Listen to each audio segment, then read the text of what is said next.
Apakah sebenarnya etilen glikol atau EG dan dietilen glikol atau DEG itu? Berbahayakah bagi manusia? Mengapa cemaran tersebut sampai bisa masuk dalam obat-obatan yang seharusnya aman dikonsumsi anak-anak? Pertanyaan-pertanyaan ini belum terjawab. Tim Fakta pun kembali melakukan penelusuran. Kali ini kami menemui Profesor Dr. Franciscus D. Suyatna, pakar farmakologi klinik dan terapeutik Universitas Indonesia, sebuah bidang keilmuan yang mengkhususkan diri dalam mengkaji dan menerapkan pemakaian obat secara tepat pada pasien. Sebetulnya EG-DEG itu digunakan untuk apa sih, Prof? Kita boleh sambil jalan, Prof. EG-DEG itu kan barang industri ya, yang dipakai sebagai antifreeze. Jadi pada mesin, misalnya radiator mobil, dipakai sebagai pendingin, maupun mencegah supaya temperatur air itu jangan terlalu tinggi gitu. Oh, jadi biasa digunakan untuk radiator ya? Sebenarnya untuk mesin, bukan untuk dikonsumsi manusia. Nah, itu kok bisa ada di dalam obat? Kalau obat dibuat, itu tentu ada proses. Artinya ada tangan manusia di situ yang ini pabrik, ya mesin dan macam-macam.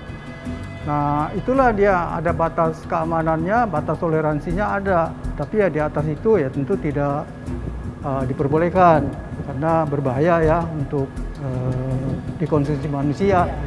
Nah, kalau misalnya itu memang digunakan untuk mesin, terus kalau ada di kandungan obat sirup gitu, dampaknya apa ke manusia, Prof?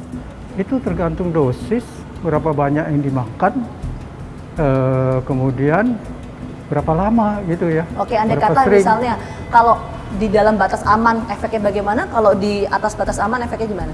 Kalau batas aman yang sudah diperiksa itu yang sudah ditetapkan, memang tidak timbul efek apa-apa yang merugikan. Kalau di batas Tapi aman kalau ya? di atas itu ya bisa timbul efek keracunan ya.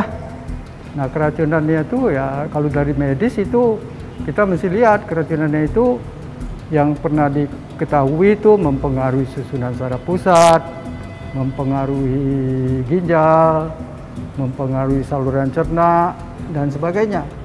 Ya. Sebenarnya ada 3-4 fase ya. Fase pertama susunan saraf pusat, lalu fase kedua adalah susunan jantung dan paru-paru, kemudian 3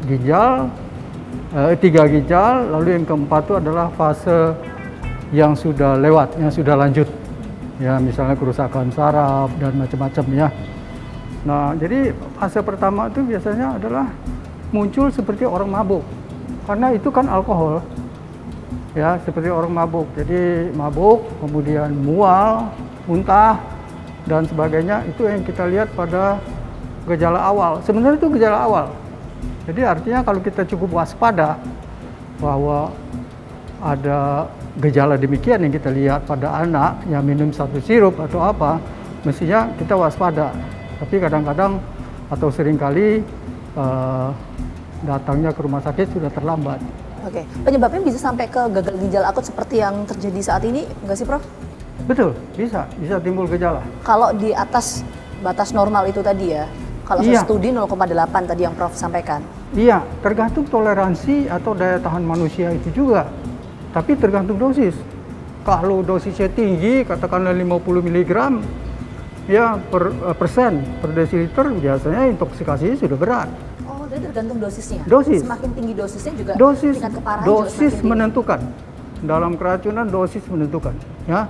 Kalau kita minum bahan yang beracun, tapi kadarnya kecil sekali, nggak apa-apa. Ya, begitu. Gejala awalnya itu adalah mual muntahnya itu tadi. Mual muntah ya. Kemudian nanti baru fase ketiganya itu baru gagal ginjal. Di mana etilen glikol itu sudah lewat, sudah dimetabolisasi. Metabolisasinya itulah yang berbahaya. Jadi etilen glikol sebenarnya nggak apa-apa. Asalkan batasnya di ambang batas yang normal tadi ya, Prof. Dan kedua, asal dia tidak dimetabolisasi.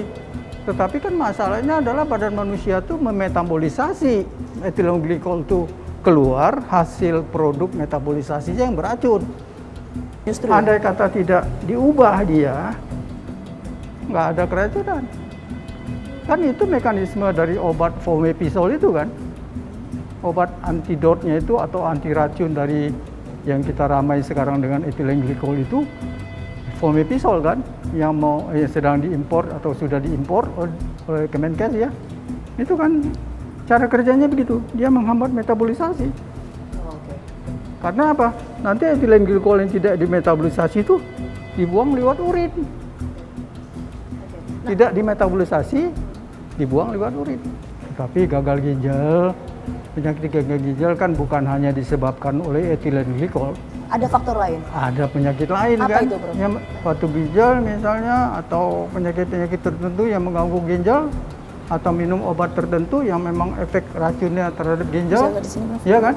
Masalahnya utama jika kita perhatikan memang itu etilen glikol sebagai penyebab, dia tidak mesti hadir di paracetamol sirup kan? Sirup apapun bisa dong, betul kan? Sirup obat batuk, sirup obat pilek, sirup apa, kan bisa. Memungkinkan nggak penyakit gagal ginjal akut ini disebabkan di luar faktor karena zat pencemar di obat sirup, menurut Prof? Oh bisa, Bisa, banyak apa penyakit saja yang itu? begitu. Ha.